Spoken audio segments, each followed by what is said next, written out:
What's up, Jake Paulers?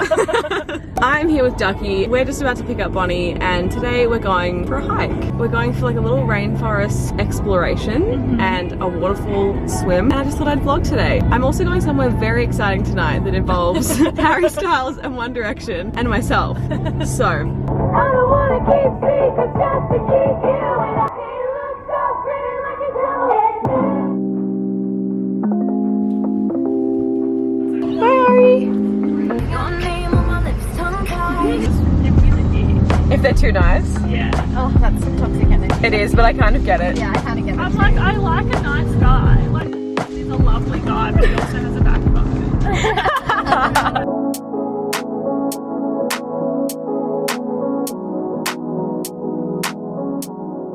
So we were just discussing perfect movies. Oh, yes. What did you say was on the top of your list? We started with Cheap by the Dozen, Yeah. obviously. Charlie Baker's in it, Hilary Duff's in it, like, Just everything Alison about Stoner. that movie is perfect. The cast is just too good. and the Too good. sequel is also amazing. Yes, So which actually never happened. it's very rare. Yeah. Okay, then you also have Good Will Hunting, 10 Things I Hate About You. 10 Things I Hate About You. Yeah. I would add Dead Poets Society. Yeah. I don't think anyone will agree with this because it's a bit of a random choice, but I also feel like Back to the Future is a perfect Oh, movie. of course. Okay, good. Have you seen it, Ducky? No, I haven't. Oh. My Perfect franchise. My addition to perfect movies is Call Me By Your Name. Oh, yes. Yes. I think everyone would agree with that. Just, I cannot believe I lived so much of my life not watching it. No. I agree. It is actually flawless. Uh-huh. The way it's shot is just way too beautiful. The storyline, The music, the the acting, clothes, the vibe, the page. the page.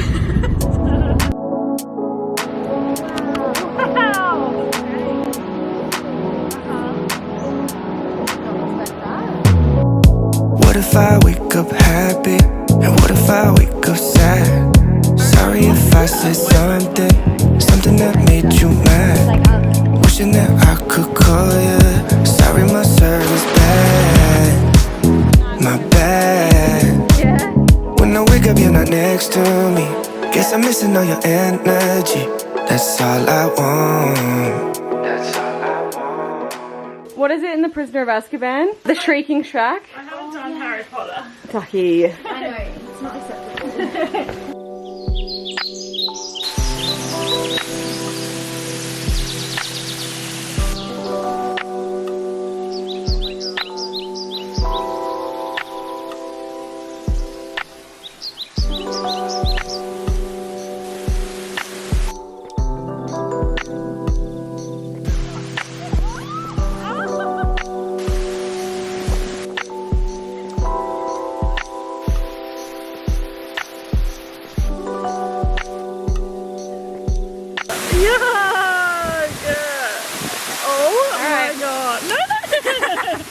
Coming in hot.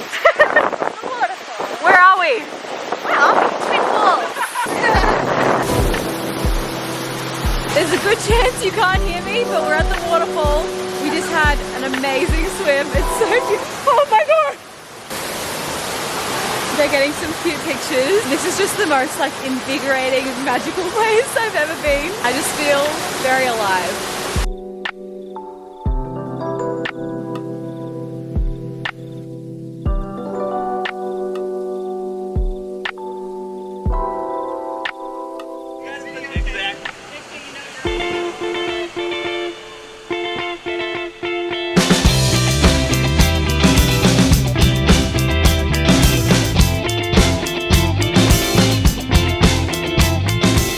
Do you want to tell them about your new boyfriend that you met at the waterfalls? Shout out. He was really sweet, just 10 years too young. Yeah. In 10 years, give her a call. Yeah. No, because then he'll still be 10 years.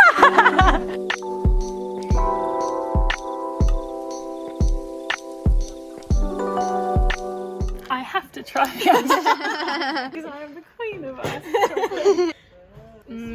Is it good? Delicious. What would you It's rate actually the perfect ratio. It's probably a 7 out of 10. Okay. It's the perfect ratio of milk to chocolate though. Should I get 2 straws? No, honey, you enjoy. It's all yours. There's a sweet. Classic toasty.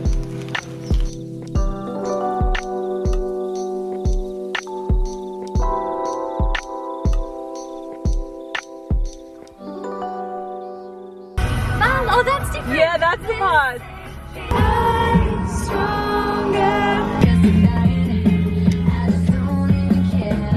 I'm not here for your entertainment. You don't really want to mess with me tonight. Drink some and take a second. I was gonna tell you what to do my life, 'cause you know it's over before it began.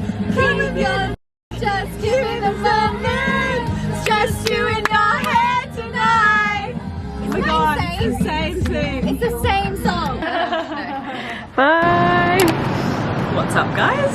I apologize if the waves are loud out here and you can't hear me super well, but it is just so beautiful and I wanted to sit out on the balcony and just enjoy the view. So I actually wanted to talk about two different things that the girls and I were sort of discussing in the car, because I just love my friends and I love the discussions we have and the things we talk about, because it's things that we get so deeply passionate about. And I feel like when you're younger, you have those friendships that are maybe based more on like convenience, or like you go to school together, and there's nothing worse than being really passionate about something and getting excited and like talking really passionately about something, and someone like shuts you down and is like, that's not cool. People that just think it's not cool to care. My friends and I care very deeply about things. One of the things we were talking about today, because we love Taylor Swift, obviously, because we have great taste, the fact that she's just transcended all of these different genres. Now, also having won Album of the Year for Folklore. We actually had a Grammys viewing party, and let me insert the clip of our reaction to that here. And the Grammy goes to Folklore. Folklore.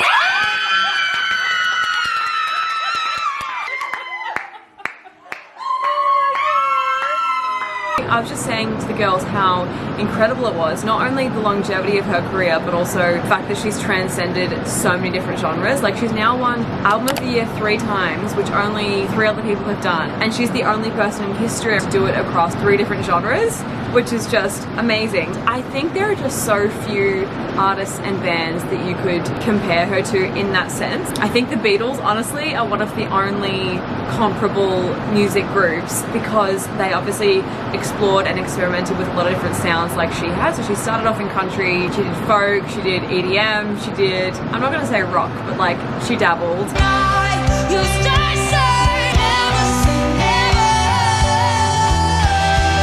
It's just incredible to me that A, she has the ability to do that, and B, she's not been too afraid or too concerned with like radio plays and money and streams to stick to one genre. I feel like a lot of people would be advised to like stay in one lane, reduce those pop hits, and she's just like, I want to keep growing and learning and trying different things, and I'm going to do that. And then she just happens to be so talented at them that she wins Album of the Year for it. So amazing woman. But my question to you guys was going to be, what other artists or bands do you think possess that ability and talent, that have had not only a long career but also one that spans different genres, different types of music? I also think Harry Styles has the potential to get there. Obviously he's early in his solo career, he's only done 2 albums. If you even compare his first album to his second, they're just so vastly different. First album is obviously, I don't know, a lot more quiet, a lot more soulful, whereas the second album, Bonny and I were saying, gives us like Beatles vibes. It really reminds me of like Sgt. Pepper era, strings, trumpets. I don't really have the vocabulary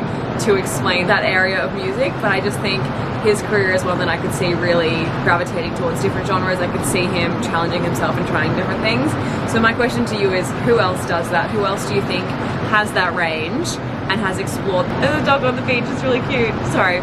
Who else has explored lots of different genres and done it well? And I guess the Jackson 5 are kind of on that level, because they did a lot of pop, but then also kind of some soul, some funk, some Motown. Just don't know if anyone's done as vastly different albums as she has. So let me know your thoughts on that. Okay, and now a little change of scenery so you can enjoy the beach with me. So one of the other things the girls and I were talking about today on our walk was sending emojis in text, and how that is so important to the 3 of us, because amongst our friendship group, Bonny, Ducky and I are probably the most like emotional and sensitive, and so we always send like emojis and things like that to convey tone and feeling in a message. And I was saying something about how like my best friend the other day sent a text with a full stop at the end, and I was like, why do you hate me? Like, what have I done wrong? I'm gonna cry. But she's just not one of those people, and some of our other friends are just not like that. So my question to you is, do you send emojis or like smiley faces, exclamation points? Do you personalize your texts to convey, I guess, a warm feeling or a sense of, I guess, to add some personality to your text? Or are you just like, no, texting is just to get my word across, get the message out there and press send, and like, it's not that deep. I've talked about this on Instagram a lot, but I also struggle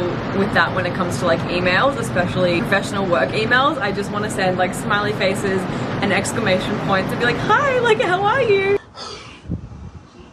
I'm having a fucking panic attack right now. I need to calm the fuck down. And I do still do that when I'm speaking to women primarily, but if it's men, I'm just like, hi, full stop, thanks for your email, full stop. It's so hard for me to not feel like I'm being rude, and I don't know if that's because I'm a woman and like trying to please everyone and trying to seem likable and approachable and not come across as rude, which obviously it's not. It's normal to send full stops in a work email. I just struggle with conveying my own tone without adding those things.